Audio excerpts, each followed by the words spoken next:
अरे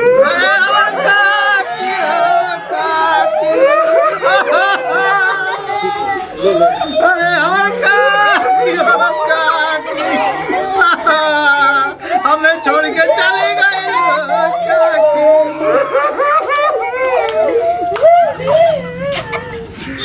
न रवा भैया न रवा। अरे सबके ऊपर अब आज ही गए भी तू आओ जाइबा।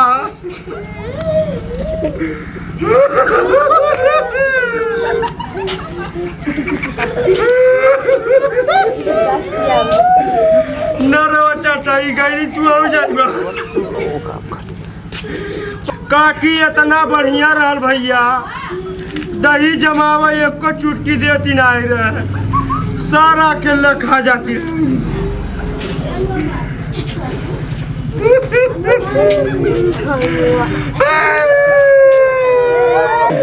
अरे चाचा न रो,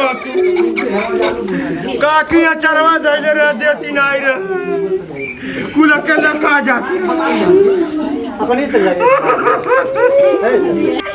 काकी इतना बढ़िया रह दुआरवा बैठता 100 गाड़ी। अरे खेतवा में कुछ तुरता 1000 गाड़ी। न रो भैया न रो, आवत न रो न रो।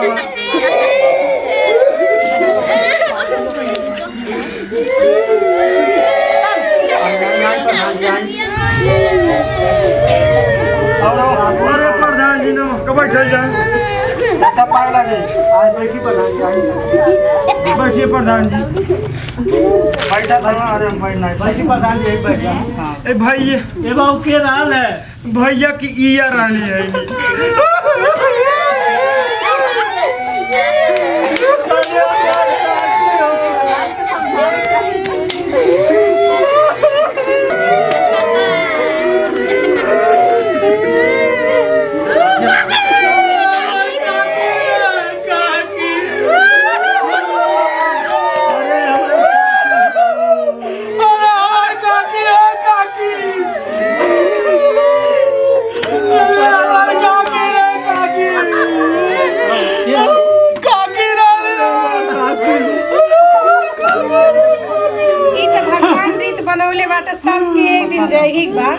पसंद हो अरे प्रधान जी काकी हमारे ना बढ़िया रहिए ना, आप पकावे जितना लगा है हमने क्यों कि नहीं दे दिया हमें क्यों। अरे अच्छा संतोष करा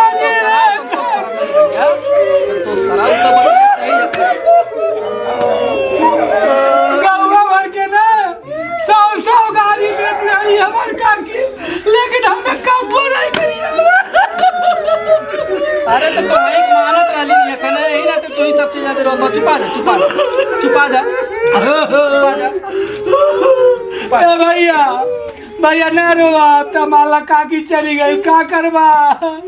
इतना दुनिया का दस्तूर बा, सबके चला एक काका है सुना भाई, सबसे बड़ बुजुर्ग बाटा, अब इनका कुछ काम करिए व्यवस्था भैया। अरे बसो बनाता हो बना गई जाइबा छरफरे काट ले आइबा, छरफरे काट ले आइबा। काटा दो सब काटा दो।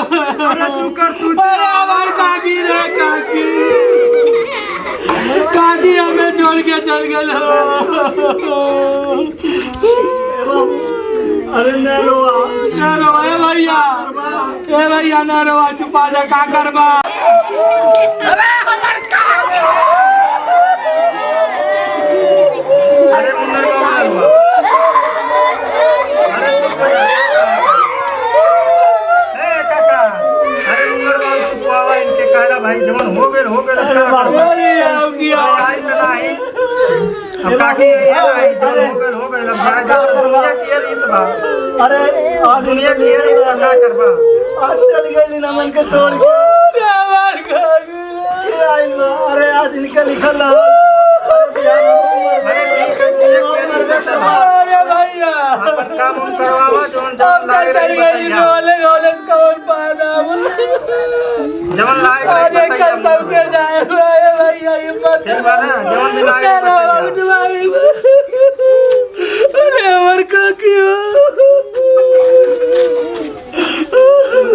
भैया देख लिया नासा देवी सीरीला वरना नहीं चुनाव लड़ते फोटोवा नहीं के देवे आपकी पूरा सपोर्ट नहीं करेगा हम बिरजुआ नहीं सपोर्ट करे थे हमर काकी मर गई वोट दे हमर काकी रे का भाई लो मुन्नर भैया अरे मर गई हमर काकी वोट मांगता हमर काकी ए काका आई बा का भाई लो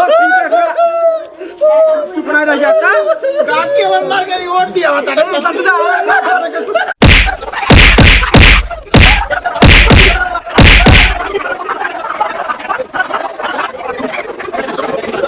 हाँ अच्छा प्रधान जी। हाँ काका अब बतावल ना मरनी करनी में ही बताई कि केहू जाके सांत्वना देला है कि वोट मांगला। हाँ वो देखनी यहाँ के झूठो छाती पीटा था और जाके किनारे कहता तरी वोट चाहिए। अरे तो बल भर कड़बो कई हाँ तो ये होई ने फैटियो नि जन तनवा फेकले बाणे खूब कचरनी कम से कम ये मान के चला प्रधान जी कम से कम 50 वोट तो उन्हन के कटले हो। हाँ तो वो जैसे कह रहा हूँ जीत पक्की है प्रधान जी आपका जीत एकदम पक्की है। जीत पक्की ओठवा घिना गई बो जीत पक्की बढ़िया पेपर में नहीं आई। चला कम से कम अपना ही गड्ढा एकदम पता। अरे बिरजू भैया मरनी करनी में वोट मांगल जाला कि समझावल जाला? का करी हमहू समझाओ भुला गई है कहली तू 4 वोट सेट कैले ही ऐसे करबा तो जौनो मिले बा वो वोटवा चल जाई। नहीं भैया एको ना जाई अब ऐसा गलती ना हुई चला जावा अरे बाप रे बाप अरे बहुत है। नमस्कार भैया लोग हम बिरजू और ये हमार दादा रामधारी काका। तो भैया लोग आ गए बा गरगरा के प्रधानी के चुनाव। तो भैया कोनो भी प्रत्याशी के प्रचार कैले से पहले तन बढ़िया से सोच समझ ली हज्जा कहो दादा। भैया ऐसे भी अच्छा एक से एक वीडियो मिली और चैनल के तनी सब्सक्राइब कर ली जा और घंटी के भी दबा दी जा। फिर हमन के मिलल जाई अगले वीडियो में कहे कि आ गइल बा प्रधानी के चुनाव।